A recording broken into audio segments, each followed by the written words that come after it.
썰TV 구독자 여러분, 안녕하세요. 저는 올해로 38이고 몇 년간의 결혼 생활을 정리한 이혼녀입니다. 지금은 이혼한 지 3년이 지났고 평범한 일상에 익숙해져 잘 지내고 있는 중입니다. 이 이야기를 어디서부터 어떻게 꺼내야 할지 정말 많이 고민했습니다. 처음엔 조용히 묻어두고 살아가려고 했어요. 있는 게 빠르다고들 하잖아요. 시간이 지나면 다 괜찮아질 거라 그렇게 믿고 싶었습니다. 하지만 세상에는 꼭 다시 마주치게 되는 사람들이 있더군요. 피하고 싶어도 숨고 싶어도 기어코 다시 내 눈앞에 나타나는 사람들이요. 그리고 그런 사람들이 있을 때 과연 나는 어떤 선택을 해야 할까? 내가 선택한 건 기억이었습니다. 다 잊은 척했지만 저는 절대 잊지 않았습니다. 아무도 몰랐겠지만 제 안에는 늘 준비된 복수의 그림이 있었어요. 그 복수의 대상이 누구냐고요? 그건 바로 전 남편의 내연녀입니다. 가정 파탄의 책임은 남편에게 있지만 내연녀도 무시할 수 없죠. 이혼할 때 남편에게 충분한 보상을 받았는데 내연녀는 자취를 감추는 바람에 제대로 복수하지 못했어요. 그리고 얼마 전 그 복수를 실현할 기회가 찾아왔습니다. 심지어 제 두 눈으로도 믿기 힘들 만큼 아주 극적으로요. 그 이야기를 들려드리고자 이렇게 사연 보냈습니다. 글을 쓰면서 그때 일을 생각하니 가슴이 쿵 내려앉는 기분이네요. 그럼 지금부터 제 이야기 시작할게요. 지금으로부터 3년 전, 저는 평범한 직장인이자 아내였고 단란한 가정에서 행복한 나날을 보내고 있었습니다. 남편과는 사회생활을 하다가 만났어요. 저를 보고 첫눈에 반한 남편은 적극적으로 구애했고 저 역시 그게 싫지 않았습니다. 남편에게 호감이 있었던 저는 그 마음을 받아들였어요. 그렇게 우리는 예쁜 사랑을 했고 결혼이라는 결실을 맺었습니다. 남편은 말수가 적고 무뚝뚝한 사람이었지만 책임감도 있었고 나름 가정을 챙기려 노력하던 사람이었어요. 큰 부자는 아니었지만 둘이 벌며 알뜰하게 모았고 몇 년 안에 작은 집이라도 장만하자는 꿈을 나누기도 했습니다. 그런데 그 모든 게 하루아침에 무너졌어요.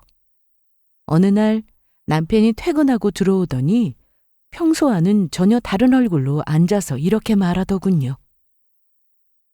우리 이제 그만하자. 뭐? 그게 무슨 소리야? 그만하자니? 순간 너무 황당해서 웃음이 나올 뻔했습니다. 퇴근하고 와서 대뜸 그만하자고 하니까 갑자기 왜 이러나 싶더라고요. 무슨 말인지, 왜 이런 말이 나오는 건지 도저히 이해되지 않았습니다. 보통 이런 말을 하기 전에 전조 증상이 있잖아요. 하지만 우리는 어떠한 특이점도 없었습니다. 그렇기에 갑자기 그만하자는 말을 들으니까 이 사람이 뭘 잘못 먹고 헛소리 하나 싶더라고요. 처음에는 장난치는 거라 생각했습니다.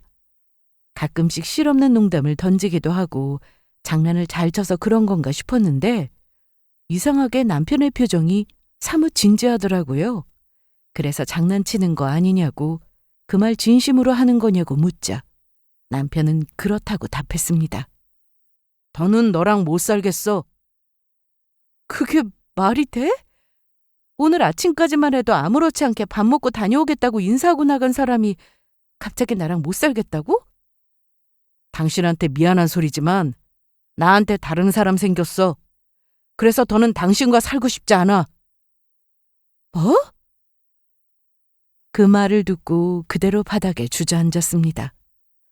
갑자기 이혼하자는 말도 놀라울 지경인데 그 이유가 더 기막혔어요. 남편의 이야기를 들어보니 어쩌다 한 여자를 알게 됐고 그녀와 사랑에 빠졌다고 했습니다. 징그러운 건 남편보다 훨씬 어린 연하더라고요. 명백한 불륜인데 남편은 아름다운 사랑처럼 포장했습니다. 그것도 감히 제 앞에서요. 처음에는 어떻게든 가정을 지켜보고자 노력했대요. 하지만 자신의 마음을 마음대로 움직일 수 없었고 결국은 저 몰래 그 여자와 만남을 이어갔다고 했습니다. 그리고 점점 더 좋아지다 못해 같이 살고 싶다는 생각이 들어서 이혼하고 싶다고 하더군요. 남편이 내뱉은 모든 말이 제 마음을 후벼 팔 거라는 걸 알면서도 조금의 미안한 기색도 없이 단호하게 말했고 저는 그저 충격받은 얼굴로 눈물만 흘렸습니다. 그리고 나중에는 큰 상실감과 함께 분노하기 시작했죠. 자리를 박차고 일어나 남편의 뺨을 사정없이 때렸습니다. 원망 어린 목소리로 소리쳤어요. 네가 어떻게 나한테 이럴 수 있냐고. 평생 행복하게 해주겠다고 약속하고 나랑 결혼한 놈이 다른 계집애한테 빠져서 이혼하자는 게 말이 되냐고. 너 같은 쓰레기를 믿고 결혼한 내가 불쌍하지도 않냐고 고래고래 소리 지르며 엉엉 울다가 이내 실신해버리고 말았습니다. 충격을 너무 크게 받은 탓에 쓰러지고 만 거죠. 잠시 후 저는 병원에서 눈을 떴고 옆에는 아무도 없었습니다. 남편이 있어야 하는데 없더라고요. 힘겹게 자리에서 일어나 주변을 두리번거리는데 남편이 누군가와 통화하는 모습이 눈에 들어왔어요. 살며시 남편 쪽으로 다가갔고 우연히 내연녀와 통화하는 내용을 듣게 되었습니다. 근데 기가 막힌 게 뭔지 아세요? 통화 내용이었어요. 남편 때문에 저는 충격받고 쓰러졌는데 희희낙낙거리며 내연녀한테 보고 싶다고 말하더라고요. 진짜 피가 거꾸로 솟는 기분이 뭔지 제대로 느꼈습니다. 그리고 저는 결심했어요. 절대로 이혼하지 않을 거라고 말이죠. 사실 남편의 불륜 사실을 알게 된 이상 결혼 생활을 유지할 이유는 없었습니다. 그래서 이런 쓰레기 같은 놈 제가 당장 버려야겠다고 생각했어요. 하지만 제 아내가 쓰러져서 병원 침대에 누워있는데 다른 여자한테 푹 빠져서 저렇게 정신 못 차릴 수 있을까? 그렇게 젊은 계집애가 좋을까? 싶으면서 불쑥 복수하고 싶더라고요. 제 마음은 아주 비뚤어진 복수심으로 바뀌었습니다. 내가 불행한 만큼 남편도 불행하기를 바랐어요. 그래서 통화하는 남편을 불렀고 남편이 뒤돌자마자 다시 한번 뺨을 내려친 다음에 이혼은 내 눈에 흙이 들어가도 절대 안 된다고 선언했습니다. 나 이혼 안 해. 내가 미쳤다고 이혼해줘? 이혼하면 좋다고 그년이랑 바로 살림 합칠 텐데 나더러 그 꼴을 보라고? 그건 안 되지. 낭떠러지에 가차없이 날 밀어놓고 넌 꽃처럼 아름다운 행복을 바라니? 웃기지 마. 내가 불행하면 너도 똑같이 불행해져야 해. 절대로 이혼 안 해줄 거니까 그렇게 알아. 넌 유책 배우자라 이혼하고 싶어도 못하는 거 알지? 내가 도장 찍지 않는 한 넌 영원히 내 남편으로 박제되어 있을 거야. 그뿐이야? 그년이랑 행복하게 지내게 내버려 두지도 않아. 어머님 아버님께 다 말씀드려서 후레자식 만들 거고 네 직장, SNS를 동원해서라도 네가 어떤 놈인지 다 떠벌리고 다닐 거야. 창피해서 얼굴도 못 들고 다니게 할 거라고. 어디 한번 같이 똥통에 빠져보자. 그렇게 말한 다음 바로 택시를 타고 집으로 돌아왔습니다. 그리고 눈에 보이는 남편의 물건을 모조리 다 집어던지고 박살냈어요. 옷장에 걸려있는 남편의 옷, 가방 등등 가위로 자르고 찢고 난장판을 쳐놨습니다. 그렇게 인정사정 없이 막 망가뜨리니까 조금은 분이 풀리는 것 같더라고요. 남편이 집에 들어와서 엉망이 된 집안 꼴을 보더니 한숨을 한번 내쉬고는 그대로 집을 나갔습니다. 이날 뭐 잘한 게 있다고 외박까지 하더군요. 아마 그 내연녀랑 같이 있었겠죠. 남편과 같이 똥통에 빠져보자 싶어서 이혼 같은 거 꿈꾸지 말라고 했지만 저는 무척이나 괴로웠습니다. 이게 저를 위한 행동이 아니란 걸 너무도 잘 알고 있었기에 이렇게라도 폭발하지 않으면 할 수 있는 게 없어서 미쳐버릴 것만 같았죠. 부끄러워서 어디다 말도 못하고 혼자 끙끙 앓기를 며칠. 어느 날 누군가 우리 집에 찾아왔습니다. 너무 귀찮고 피곤해서 아무것도 하고 싶지 않더라고요. 초인종이 울리거나 말거나 신경 끄고 그냥 침대에 덩그러니 누워있는데 계속해서 초인종이 울리더라고요. 그래서 힘겹게 몸을 일으켰습니다. 대체 누구길래 저리 집요하게 초인종을 누르나 싶어서 천천히 현관문 쪽으로 다가갔어요. 그리고 그동안 잠도 못 자고 밥도 못 먹은 거의 다 죽어가는 몰골로 겨우 문을 열자 웬 낯선 여자가 저를 빤히 쳐다보고 있더군요. 누구세요? 안녕하세요. 좀 들어가도 될까요? 누구신데 들어온다는 거예요? 그럼 밖에서 이야기할까요? 남편분에 관한 이야기인데. 남편에 관한 이야기란 말에 딱 감이 왔습니다. 아, 이 계집애구나. 남편이 만나고 있다는 내연녀가 바로 너구나라는 생각이 들었어요. 솔직히 불륜을 저지른 마당에 더 이상 부끄러울 게 뭐 있겠어요? 남들의 수군거림과 시선 따위 하나도 신경 쓰이지 않았습니다. 다만 무슨 배짱으로 여기로 왔을까? 무슨 말을 하고자 날 찾아왔을까? 그게 궁금하더라고요. 인연을 잘근잘근 밟아도 집안에서 밟아야 할 것 같다는 생각에 저는 들어오라고 했고 소파에 앉아서 내연녀를 쳐다봤어요. 내연녀는 꽤 예쁘장한 얼굴이었습니다. 저보다 젊어서 그런가 화장한 얼굴이 제법 고왔어요. 그리고 그녀에게서 특유의 진한 향수 향이 확 풍겼는데 남편이 정신 못 차릴만 하더라고요. 남편은 이렇게 예쁘게 꾸미고 치장하는 여자를 좋아했습니다. 반면에 저는 손재주도 없고 그런 걸 잘 못해서 그냥 수수하게 다녔어요. 내연녀랑 저를 덩그러니 두고 보니 정반대로 대조되더라고요. 어떤 계집애인가 궁금했고 보고 싶었는데 막상 이렇게 얼굴 마주보고 앉아있으니 퍽 자존심이 상했습니다. 애써 아무렇지 않은 척 손으로 머리를 가다듬고 무슨 일로 왔냐고 물었어요. 그러자 그 당돌한 계집애는 제게 이혼을 요구했습니다. 이혼해주세요. 이렇게 버틴다고 능사는 아니잖아요. 오빠한테 같이 똥통에 빠져보자고 했다면서요? 정말 그럴 셈은 아니죠? 아니, 뭐하러 그런 고생을 사서 해요. 마음 떠난 남자 붙들고 사는 게 뭐 좋은 거라고. 나라면 그냥 깔끔하게 이혼하고 새 출발하겠어요? 내연녀 주제에 감히 날 찾아온 게 어이없었지만 무슨 말을 하려고 일어나 나름 기대했거든? 그런데 기껏 와서 한다는 소리가 그런 뻔한 말이야? 이혼하든 말든 그건 내가 결정해. 니깎게 아무리 나불거려도 쉽게 휘둘리지 않아. 그러니까 네 오빠한테 전해. 이혼은 없다고. 평생 더러운 불륜 실컷 하고 살라고. 진짜 말이 안 통하네. 나는 그래도 언니 생각해서 이러는 거예요. 같은 여자로서 이러고 사는 건 너무 불쌍하니까. 누가 네 언니야? 난 쓰레기 동생 둔 적 없는데? 그리고 너 간땡이가 아주 배 밖으로 나왔구나. 나한테 남은 거라고는 도끼밖에 없어. 이런 사람한테 잘못 걸리면 뼈도 못 추리는 거 알지? 그 각오는 하고 여기 온 거니? 졸지에 남편 잃고 똥통에 놔둔 거는 삶인데 무슨 부귀영화를 누리겠다고 고상 떨겠어요. 희망 같은 건 더더욱 없는 마당에 도끼라도 꽉 쥐고 있을 수밖에요. 제 눈에는 살기로 가득했고 당장이라도 전연의 머리채를 잡고 질질 끌고 다니면서 반 죽여놓고 싶었습니다.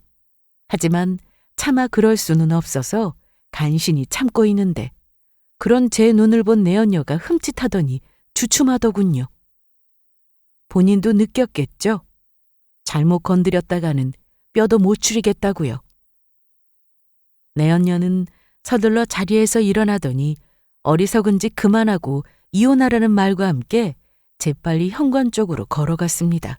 그러고는 문을 열다가 잠시 멈춰서 고개를 돌려 저를 보더니 이렇게 말하더라고요. 언니가 남자라도 본인과 살고 싶지 않겠냐고요. 여자로서 매력이 영 꽝인데 괜한 고집으로 붙들고 있는 게 이기적이라나 뭐라나. 그 말을 하고는 문을 쾅 닫고 가버렸습니다. 저는 다시 한번 무너져 내렸어요. 이제 하다하다 내 언니한테 이런 무시를 다 받는구나. 저 자신이 너무도 가엾고 이 상황이 그저 웃기기만 했어요. 진짜 드라마에나 나올 법한 말도 안 되는 상황이라 생각됐죠. 도저히 맨정신으로 있을 수 없어서 평소 못 마시는 술까지 잔뜩 퍼부었습니다. 그렇게 술을 마시고 또 마셨는데도 이상하게 정신은 말짱하더라고요. 그러다 또 초인종이 울리길래 내 언녀가 다시 온 건가 싶어서 술김에 너 죽었다라는 생각으로 씩씩거리며 문을 열었어요. 그런데 문 앞에 서 있는 사람은 내 언녀가 아닌 제 친구였습니다. 세상에, 뭐야? 너 얼굴이 왜 이래? 평소 친하게 지내는 친구가 한 명 있었어요. 그 친구와 저는 직장에서 만나고 같이 일하면서 친해졌습니다. 마침 나이도 동갑이고 하니 직장 동료이면서 친구처럼 편하게 지냈죠.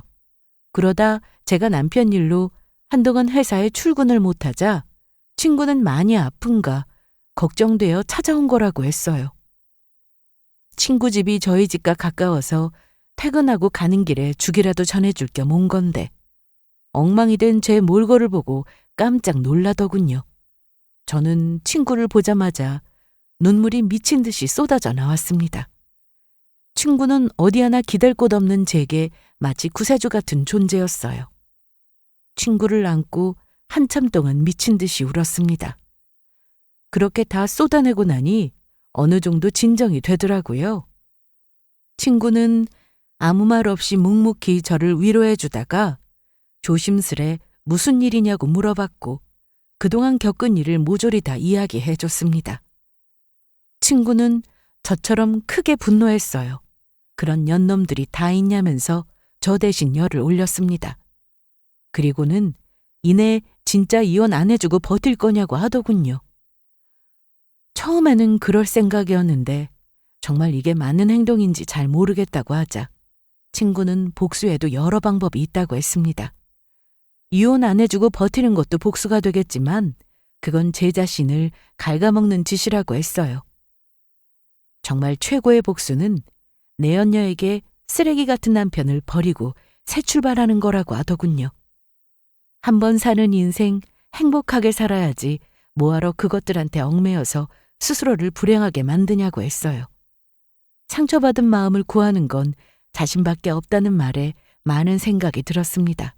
그리고 거울 속 엉망이 된 몰골로 변해 있는 저를 본 순간 다시 한번 무너져 내렸어요.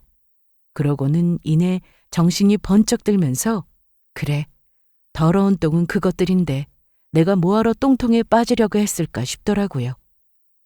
그렇게 저는 생각을 고쳐먹었습니다. 비뚤게 먹었던 복수심은 제대로 칼날을 갈았고 날 위한 선택을 하기로 마음먹었어요. 그리고 다음 날 남편을 불러 이혼하겠다는 말을 전했습니다. 대신 조건이 있다고 했어요. 남편은 제가 이혼해 준다고 하니까 좋아서는 신난 어투로 뭐냐고 모든 말만 하라고 이야기했습니다. 그래서 지금 사는 아파트랑 시어머니가 갖고 계신 땅을 제게 넘겨달라고 했어요. 지금 사는 집은 허리띠 바짝 졸라매고 몇 년간 열심히 갚았더니 거의 다 갚아가는 상황이었거든요. 그래서 공동명의에서 제 명의로 돌려달라고 했습니다. 또 시모에게는 땅이 하나 있었는데 그게 유일한 재산이었거든요. 나중에 죽으면 남편한테 줄 거라고 노래를 부르시던 그 땅을 달라고 했어요. 그 땅은 시골에 있는 거라고 그냥 밭으로 사용하고 있지만 꽤 넓은 평수라 나중에 어떻게든 잘 써먹을 수 있을 것 같더라고요. 그래서 달라고 했더니 남편은 곤란한 표정을 지었습니다. 집은 어찌저찌 해서 줄 수 있지만 시모가 가지고 있는 땅을 넘겨주는 건 퍽 곤란해하는 것 같아서 그거 안 주면 이혼은 죽어도 못한다고 쐐기를 박았습니다. 나랑 이혼하고 얼른 그 계집애랑 같이 살고 싶은 거 아니냐고. 아파트랑 그 땅만 주면 바로 이혼해 준다는데 망설일 게 뭐가 있냐고 했죠. 남편은 잠시 고민할 시간을 달라고 했고 저는 다음 날 아침까지 고민해보고 연락하라고 했어요. 그리고 다음 날이 되자 남편으로부터 아파트와 땅을 넘겨주겠다는 연락을 받았습니다. 그래서 저는 온전히 내 명의가 되면 그때 도장을 찍어주겠다고 했고 남편은 알겠다면서 바로 서류 절차를 밟더군요. 시모를 어떻게 구워 삶았는지는 몰라도 얼마 후 저는 집과 시모의 땅을 넘겨받았어요. 그리고 약속대로 이혼 서류에 도장을 찍으러 법원에 갔습니다.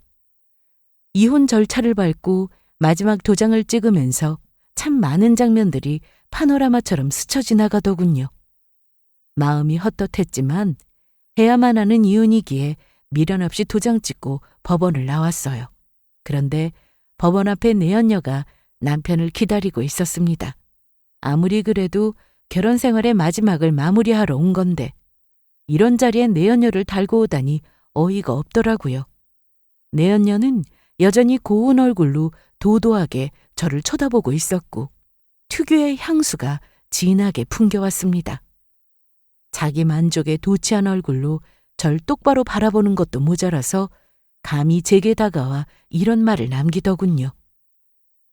언니, 잘 생각했어요. 아직 이렇게 젊은데 새 출발해야지. 아무튼 고마워요. 오빠랑 행복하게 잘 살게요. 행복? 글쎄, 행복할 수 있을지 모르겠다. 네가 좋아하는 오빠 벌이가 어느 정도인지는 알지? 나한테 아파트 뺏기고 유일한 재산마저 넘겨줬는데 행복할 수 있으려나 몰라? 아무리 대단한 사랑도 돈 앞에서 장사 없어. 네 오빠 이제 빈털털이거든. 뭐라고요? 어쨌거나 내가 버린 쓰레기랑 같이 똘똘 뭉쳐서 잘 살아봐. 그래봤자 너도 쓰레기가 되는 거지만. 아참, 조만간 상간녀 소송 진행할 거야. 나중에 또 보자고. 그럼 난 가볼게. 제 말에 내연녀는 파르르 떨면서 저를 노려보다가 남편을 쳐다봤고 남편은 당황스런 표정을 감추지 못했습니다. 그러거나 말거나 저는 미소를 한번 짓고는 유유히 뒤돌아서 자리를 벗어났어요. 딱 보니까 저한테 아파트 넘기고 유일한 재산마저 넘긴 걸 내연녀는 모르는 눈치인 것 같더라고요. 하긴 말해봤자 좋을 거 없으니까 남편이 쉬쉬한 거였겠죠. 아무튼 그날 이후 저는 한동안 여행을 다녔고 상처받은 마음을 회복하고자 의미 있는 시간으로 저를 챙겨나갔어요. 그리고 어느 정도 괜찮아졌을 때 본격적인 복수를 계획했습니다. 갑자기 복수라니 놀라셨죠? 사실 저는 아파트와 땅만 넘겨받고 끝낼 생각이 조금도 없었습니다. 남편은 남편이고 내연녀는 내연녀죠. 둘이 똑같이 제게 죄를 저질렀는데 남편만 당할 수는 없잖아요. 계획대로 상간녀 소송을 진행하고 그와 동시에 그녀에 대한 모든 정보를 얻고자 노력했습니다. 정보는 곧 능력이 되잖아요. 손에 쥐고 있는 게 많아야 나중에 돌려줄 것들이 많을 것 같더라고요. 그래서 그녀의 본명, 고향, SNS 계정, 지인관계, 과거 직장 이력까지 하나하나 조용히 모았습니다. 이혼한 그날부터 저는 이 복수 파일을 차곡차곡 모으기 시작했어요. 그녀에 대한 정보를 얻어나가면서 어떻게 복수하면 좋을지 여러 방법을 구상했습니다. 그리고 그 둘이 식을 올리면 불륜 증거를 가지고 가서 안주거리로 만들 생각이었죠. 그렇게 잔뜩 벼르고 있는데 어떠한 소식도 들려오지 않았어요. 심지어 멀쩡하던 그녀의 SNS 계정이 갑자기 사라졌습니다. 웃긴 건 살던 집도 이사한 모양이더라고요. 직장도 옮기고 번호도 바꾸고 남편의 내연녀는 하루아침에 없는 사람처럼 사라졌습니다. 그것들의 행복이 최상으로 치달았을 때 벼랑으로 확 밀어버리려 했어요. 그렇게 지켜보면서 호시탐탐 기회만 엿보고 있었는데 갑자기 흔적도 없이 사라진 내연녀에 저는 몹시 당황스러웠습니다. 그리고 이내 그 이유를 알게 되었죠. 어떻게 알았냐고요? 내연녀가 사라지고 며칠 후 이혼한 남편이 저를 찾아왔습니다. 그러고는 잘못했다면서 본인을 다시 받아주면 안 되겠냐고 하더라고요. 너무 어이가 없어서 갑자기 왜 그러냐고, 네가 그렇게 좋아 죽고 못 사는 내연녀는 어쩌고 나한테 이러냐고 하니까 갑자기 내연녀를 꽃뱀이라고 말하면서 화를 내기 시작했습니다. 그녀는 꽃뱀이야. 내가 속았어. 처음부터 나한테 뭐라도 뜯어내려고 들러붙은 거야. 난 그것도 모르고 속아 넘어간 거고 꽃뱀한테 된통 당해보니까 그때야 정신이 번쩍 차려지더라. 내가 지금 무슨 짓을 하고 있나. 정말 소중하고 중요한 게 뭔지 생각나더라고. 나한테는 당신밖에 없는데 내가 어리석었어. 꽃뱀한테 꿰어서 정신 못 차리고 정말 미안해. 남편이 그러더군요. 글쎄 내 언니가 제게 아파트랑 재산을 다 퍼준 걸 알게 된 후 조금씩 행동이 달라지더니 갑자기 말도 없이 자취를 감췄다고 했습니다. 웃긴 건 만나는 동안 호구처럼 이것저것 많이도 뜯겼더라고요. 뭐 여러 이유를 대고 남편한테 돈을 요구한 것 같았고 바보 같은 남편은 그것도 모르고 대출까지 받아서 돈을 마련해준 모양이었습니다. 그러면서 제게 괜히 꽃뱀이 아니라고 사람을 정신 못 차리게 하니까 제대로 판단도 못하고 퍼지게 된다고 하더라고요. 그러면서 이제 정신 차렸다고 한번 크게 되어봤으니 다른 꽃뱀이 또 수작을 부려도 절대 넘어갈 일 없다면서 상처 준 거 미안하다고 한 번만 용서해달라고 싹싹 빌었습니다. 그 모습을 보니 참 통쾌했어요. 남편이 가지고 있는 돈이란 돈은 다 빼앗기는 게 제 복수였거든요. 그리고 딱 봐도 내연녀 행실이 안 좋아 보이길래 분명 살면서 사고 칠 거라고 생각했어요. 그럼 이래저래 남편 속만 죽어나는 꼴이니까 자연스럽게 2차 복수가 될 거라 생각했습니다. 그런데 뜻하지 않게 다른 쪽으로 복수했더라고요. 남편은 계속해서 자신을 용서해달라고 빌었고 저는 어림없는 소리라며 2번 다시 찾아오지 말라고 했습니다. 내가 뭐가 아쉬워서 너 같은 쓰레기를 다시 받아주겠느냐고 했죠. 또 사람이라고 다 같은 사람이 아니라고 했습니다. 생각 제대로 박힌 사람들은 꽃뱀이 아무리 꼬셔도 절대로 넘어가지 않는다고 했어요. 이 세상에 바람을 한 번도 안 핀 사람은 있어도 한 번만 피운 사람은 절대 없다고 했고 내가 이혼한 결정적인 이유는 내가 불쌍해서이기도 하지만 언젠가 네가 이런 일을 당하게 될 줄 알았기 때문에 이혼한 거라고 했습니다. 이제 너를 향한 복수는 다 끝났기에 더 이상 상종할 이유 없다고 연락도 하지 말라며 쫓아냈어요. 그 뒤로 남편은 몇 번이고 찾아와서 제게 용서를 구했습니다. 빈손으로 오는 것보다 뭐라도 사들고 오면 예쁘게 봐줄까 싶어서 이것저것 제가 좋아하던 것들을 기억하고 사오기 시작했어요. 그래봤자 저는 거들떠보지도 않았고 나중에는 경찰을 불러 여러 번 쫓아냈습니다. 계속 귀찮게 굴면 접근금지까지 신청하겠다고 했더니 더 이상 찾아오지는 못하고 연락으로 구구절절 변명을 한가득 늘어놓는 문자만 보낼 뿐이었죠. 그래서 그냥 차단하고 내연녀의 행방을 찾는 데만 집중했습니다. 저는 내연녀가 제게 한 짓을 결코 잊을 수가 없었어요. 제가 받은 만큼 꼭 복수하고 싶었기에 어디 있는지 어디서 뭘 하는지 꼭 알아야 했습니다. 저 혼자는 역부족이길래 업체까지 고용해서 내연녀를 찾았지만 아무리 이것저것을 뒤져도 행방은 오리무중이었어요. 그렇게 시간이 흘러 3년이란 시간이 지났어요. 저는 조금씩 일상을 되찾고 평온한 삶을 살고 있었습니다. 남편은 내연녀한테 돈 다 뜯기고 신용불량자가 되었어요. 직장에서도 잘려서 막노동으로 하루 벌어 하루 먹고 산다는 소식만 전해 들었습니다. 다 인과응보죠.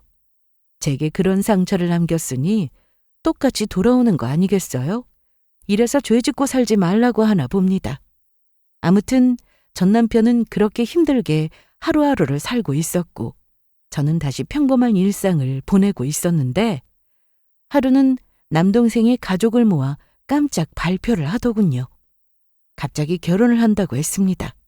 남동생이 누군가를 만나고 있다는 건 알고 있었지만 갑자기 결혼하겠다고 발표할 줄은 몰랐습니다. 남동생은 좋은 짝을 만나고자 선이란 선은 거의 다 본 것 같아요.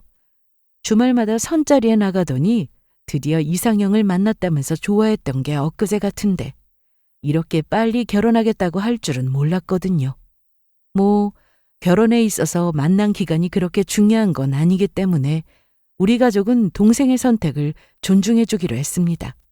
본인이 좋다는데 우리가 뭐라고 할 이유가 없으니 말이죠.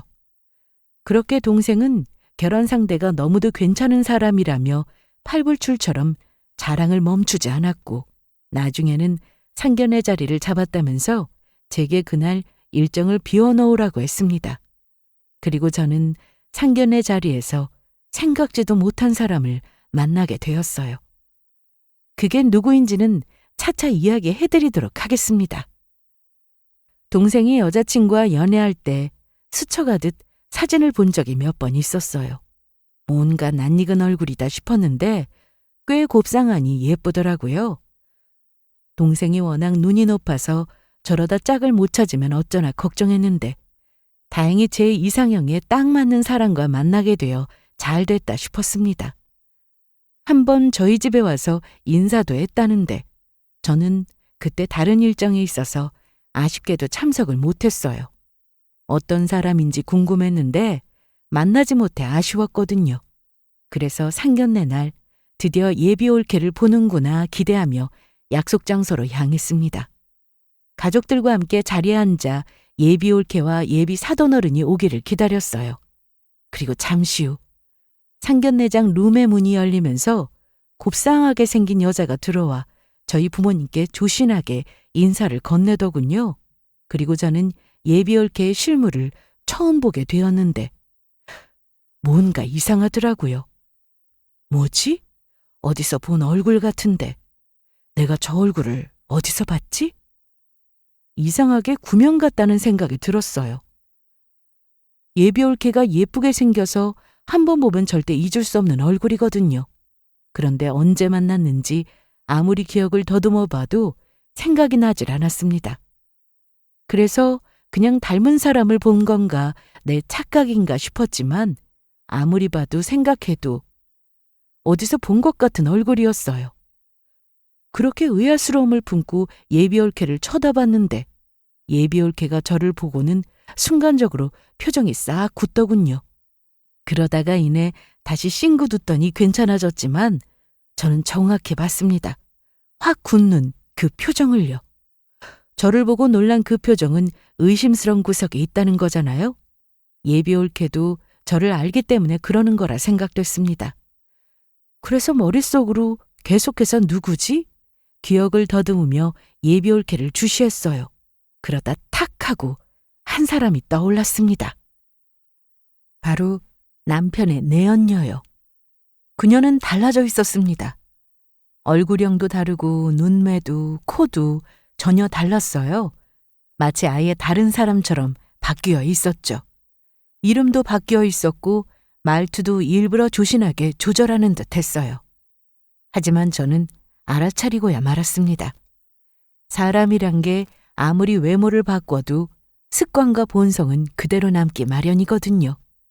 그녀가 말끝을 끌며 웃는 방식, 손으로 물잔을 잡는 손가락 각도, 그리고 무엇보다도 저를 보며 지는 그 익숙한 표정.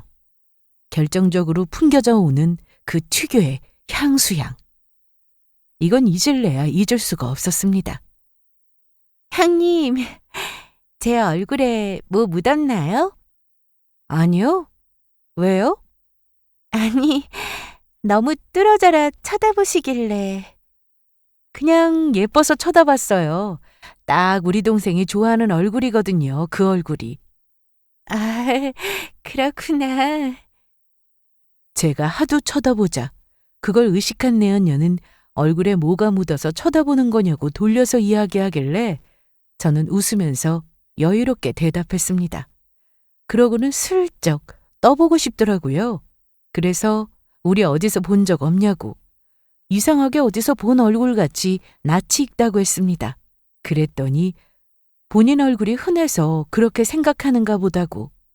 한 번도 본 적 없다면서 시치미를 딱 떼더라고요. 내연녀가 먼저 판을 벌여놓았으니 저 역시 장단을 맞춰줘야겠다는 생각에 그런 거보다고 웃으며 넘겼습니다. 그래, 그런가 보네. 하긴 예비 올케 얼굴이 한 번 보고 잊혀질 얼굴은 아니지. 내가 착각했나 봐요. 정말 착각한 듯 내연녀를 전혀 몰라보는 것처럼 연기하면서 속였습니다. 그랬더니 정말 그런 줄 알고 안심하는 모양이더라고요. 상견례를 마치고 돌아온 다음 동생에게서 내연녀에 관한 정보를 얻었습니다. 그리고 업체를 통해 동일 인물이 맞는지 알아보았어요. 심증은 확실하지만 정확한 정보 없이 섣불리 움직일 수 없었습니다. 경찰이 심증만으로 범인을 잡아넣지 않잖아요? 그렇게 업체 연락을 기다리던 중 드디어 확실한 증거를 손에 넣게 되었습니다. 내연녀가 성형수술한 병원을 알아냈거든요. 정확히 파고드니 증거가 술술 나왔고 어떻게 행적을 감춘 건지 그 이유를 알게 되었습니다. 내연녀는 행적을 감출 목적으로 이름과 직업 등 신분을 싹 바꿨어요. 정말 독하죠? 얼굴을 다 뜯어 고칠 줄은 상상도 못했습니다. 또 내연녀는 부모의 이혼으로 할머니 손에서 자랐고 부모에게 거의 버림받은 거나 다름없다고 알고 있었어요. 그럼 상견례장에서 본 부모란 사람들은 뭘까? 궁금해서 사람을 붙여 알아보니 글쎄 내연녀가 고용한 사람들이었습니다. 돈을 주고 가짜 부모 행세를 하게 한 거였어요. 모든 증거가 손에 들어오자 저는 의미심장한 미소를 지었고 드디어 마지막을 장식할 저의 복수가 시작되었습니다. 저는 새롭게 얻은 증거와 그동안 모은 자료를 싹 꺼내서 정리했어요. 내연녀의 과거 이름, 가족관계, 고향, SNS 흔적, 심지어 제 남편과 함께 찍은 사진과 주고받은 문자 내역까지 모조리 말이죠. 준비를 마친 다음 중요한 일이라며 남동생을 집으로 불렀습니다. 그리고 결혼 준비하고 있는 거 당장 그만두라고 얼른 다 취소하라고 했어요. 동생은 갑자기 왜 그러냐면서 당황스러워하다가 이내 심각하게 굳어있는 제 표정을 읽더니 본인이 모르는 무언가가 있는 거냐고 묻더군요. 그래서 저는 한숨을 한 번 쉬고는 놀라지 말라면서 정리한 증거 자료를 남동생에게 보여주었습니다. 제가 건넨 자료를 살펴본 동생은 이게 뭐냐고 물었고 저는 네가 만나고 있는 사람의 정체라고 답했습니다. 남동생은 처음에 이게 정말 사실이냐고 그럴 리 없다면서 믿기 어려워했어요. 하지만 증거가 워낙 확실하다 보니까 살펴보면 볼수록 점점 얼굴이 굳어지더니 나중에는 손이 덜덜 떨리기 시작했습니다. 이거 누나가 다 모은 거야? 확실한 거 맞지? 확실해. 내가 모은 것도 있고 업체 시켜서 얻은 것도 있어. 이혼하고 나서 조금씩 모으기 시작한 게 이 정도야. 믿기 어렵겠지만 전부 사실이야. 이 여자 우리 모두를 속이고 있어. 모든 사실을 알게 된 남동생은 정말 크게 분노하고 있었습니다. 어떻게 상견례 때 누나를 봤음에도 불구하고 아무렇지 않은 척 가증스럽게 연기할 수 있는지 토악질이 다 나온다고 했어요. 동생은 바로 결혼이고 뭐고 다 취소하고 그 내연녀를 요절해버릴 거라고 했습니다. 그때 제게 아주 기막힌 생각이 떠올랐어요. 그냥 이렇게 끝내기에는 뭔가 아쉬웠거든요. 기억에 크게 남을 이벤트를 선물해주고 싶어서 남동생에게 다시 한번 2차 상견례 자리를 만들어 보면 어떠냐고 했습니다. 그때 그 자리에서 모든 걸 공개하자고 했죠. 물론 남동생이 싫다고 거절한다면 다른 방법으로 터뜨릴 생각이었으나 남동생은 그렇게 하자고 했습니다. 그리고 며칠 후 남동생은 약속대로 2차 상견례를 잡았어요. 저는 미리 도착해서 영상을 깔아놓았습니다. 그리고 시간이 조금 지나니 내연녀와 내연녀가 고용한 가짜 부모가 등장했고 저와 남동생, 부모님은 그들을 반갑게 맞이해줬어요. 자리에 앉아서 이런저런 이야기를 주고받다가 제가 먼저 입을 열었습니다. 식사 나오려면 시간 좀 걸릴 것 같은데 그때까지 재미있는 거 보면서 기다릴까요? 안 그래도 제가 뭘 좀 준비했거든요. 저는 추억을 되새겨볼 겸 과거 사진을 준비했다고 거짓말했습니다. 아무것도 모르는 내연녀는 동생의 옛날 사진인 줄 알고 좋다며 박수쳤어요. 그렇게 저는 3년 동안 준비한 증거물을 그 자리에서 터뜨렸습니다. 재생 버튼을 툰 순간 잘 정리되어 있는 내연녀의 불륜 증거들이 수두룩하게 나왔어요. 제 남편과 숙박업소를 드나드는 모습의 사진들, 그리고 저를 조롱하던 내연녀의 목소리. 나중에는 성형에서 얼굴을 싹 바꾼 것과 이름을 개명하고 출신이고 직업이고 신분 세탁한 증거까지 나오자 저희 부모님은 이게 뭐냐면서 기겁했습니다. 그리고 내연녀는 얼굴이 새파랗게 질리다 못해 아예 썩어 있었어요. 저는 그런 내연녀를 꼴 좋다는 식으로 쳐다보고 있었죠. 저와 눈이 마주치자 내연녀는 이게 뭐 하는 짓이냐면서 아니라고, 다 거짓말이라고 막 소리 지르며 자리에서 벌떡 일어났습니다. 아니야. 저건 나 아니야. 아니라고. 그럴 리가. 저거 너 맞잖아. 그걸 제일 잘하는 사람이 바로 너일 텐데. 뭐? 신분 세탁하고 성형 싹 해서 얼굴 바꾸면 내가 못 알아볼 거라 생각했니? 천만에.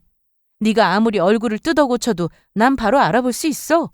하루에도 몇 번씩 죽이고 싶을 만큼 미운 얼굴이었는데 내가 어떻게 널 잊겠니? 특히 재수없게 웃는 입꼬리하며 진동하는 향수 냄새까지 절대 못 잊어. 너 다 알고 있었어? 그런데도 아닌 척 연기 떨었던 거야? 내연녀는 크게 충격받은 얼굴로 언제 알았냐고, 어떻게 알았냐고 물었습니다. 그래서 솔직하게 다 말해줬어요. 상견례장에서 널 처음 본 날, 그때 바로 알았다고요. 근데 확실한 증거가 필요해서 뒤를 캐보니 역시나 내 예상이 맞았다고 했죠. 저는 내연녀에게 네가 데리고 온 부모도 가짜 부모인 걸 알고 있다고 했습니다. 그러자 친정 부모님은 이게 무슨 상황이냐며 노발대발하셨고, 제 동생에게 저런 걸 어떻게 만난 거냐고, 결혼이고 뭐고 당장 때려치우라고 소리치셨습니다. 저희 부모님이 꽤 보수적인 분들이라 불륜을 저지르고 신분 세탁에 얼굴까지 갈아엎은 내연녀를 결코 용서할 리 없었어요. 그러자 내연녀는 손으로 머리를 움켜잡더니 이건 거짓말이라고 아니라면서 혼자 소리치고 막 부정하더니 이내 남동생의 손을 붙잡고 다 사실이 아니라면서 제발 믿어달라고 했습니다. 제가 이렇게 두 눈 시퍼렇게 뜨고 살아있는데 감히 거짓말을 하더라고요. 아니야. 믿기 힘들겠지만 내 말 믿어야 돼. 이거 다 거짓말이야. 요즘 이런 가짜 얼마든지 만들 수 있잖아. 그래, 조작이야. 내연녀는 동생을 진심으로 사랑한 모양이었습니다. 남동생의 손을 붙잡은 손이 두려움에 덜덜 떨리고 있었어요. 그리고 남동생을 바라보는 눈빛에서 알 수 있었습니다. 저건 거짓된 연기가 아니었어요. 남동생은 내연녀의 손이 더럽다는 듯 거칠게 뿌리쳤고, 내연녀는 그런 남동생 행동에 큰 충격을 받은 표정으로 멍하니 쳐다봤습니다. 거짓? 증거가 이렇게 버젓이 있는데 거짓이라고? 말했잖아. 다 조작한 거라니까. 그럼 우리 누나는? 누나가 살아있는 증거인데 그럼 우리 누나도 누가 조작한 거야? 차디찬 남동생의 눈빛에 내연녀는 그만 얼어버렸고 이내 말문이 막혀 어버버거렸습니다. 그러고는 모든 걸 다 체념하기라도 한 표정으로 맞다며 인정했어요. 하지만 또 꾀를 내어 본인한테 유리한 쪽으로 말을 바꿨습니다. 내 누나의 남편과 만난 건 사실이지만 본인은 유부남인지 몰랐다. 알고 나서는 뒤도 안 돌아보고 바로 헤어졌다. 작정하고 속여서 모르고 만난 건데 그게 죄는 아니지 않냐고 했어요.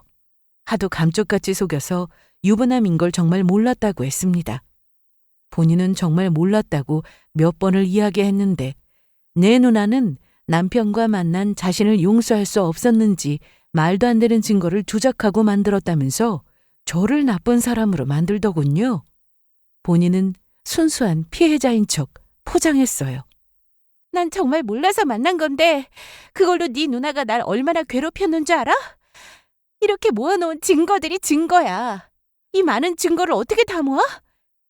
작정하고 괴롭히려고 마음먹었기 때문에 모은 거 아니겠어? 그때 나한테 그랬어. 영원히 고통받게 해주겠다고. 날 사회에서 매장시키려고 이 말도 안 되는 걸 조작해서 증거로 만든 거야. 나 정말 억울해. 내연녀의 눈에서는 눈물이 끝없이 흘렀습니다. 이걸 보고 악어의 눈물이라고 하죠. 내연녀가 아무리 되지도 않은 소리를 지어내고 피해자인 척 가식을 떨어도 남동생은 눈 하나 깜짝하지 않았습니다. 왜냐? 설마 하나뿐인 누나가 증거를 조작했을 리 없을 뿐더러 거짓된 증거로 남동생의 앞길을 막을 사람도 아니기 때문이죠.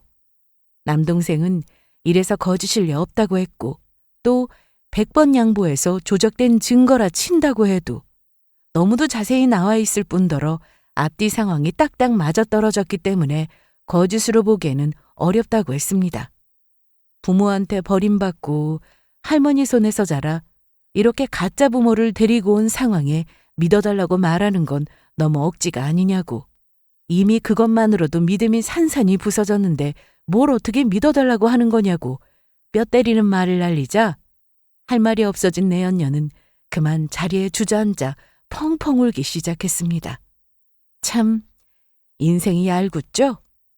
내 남편을 빼앗아간 내연녀가 하나뿐인 친동생을 진심으로 사랑하다니 정말 기막힌 일이에요.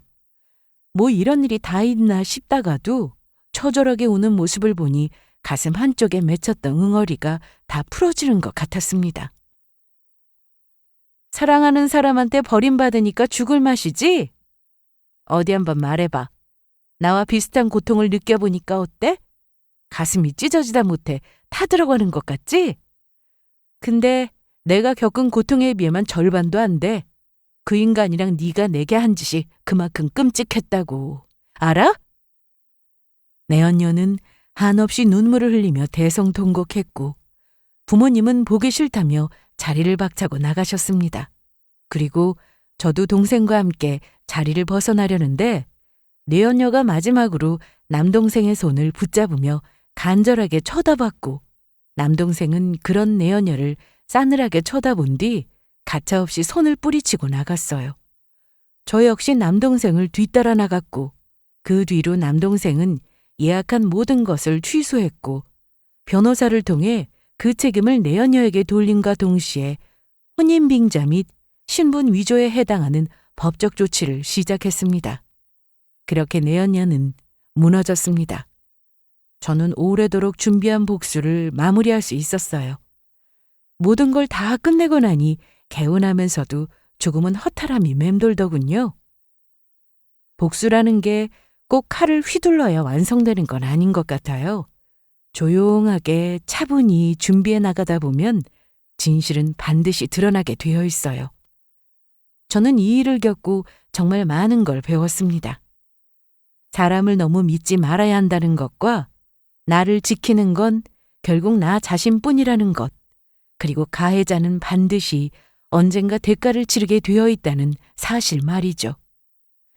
지금도 세상 어딘가에서 상처 입고 고통받고 있을 누군가에게 제 이야기가 작은 위로가 되길 바랍니다. 복수는 결국 나를 위해 하는 거예요. 무너졌던 자존감을 회복하고 당당하게 일어서는 것. 그게 바로 진짜 복수입니다. 그러니 당신도 절대 무너지지 마세요. 시간은 당신 편입니다. 또 끝났다고 생각하는 순간 진짜 복수가 시작될 수 있다는 걸 알아주셨으면 해요.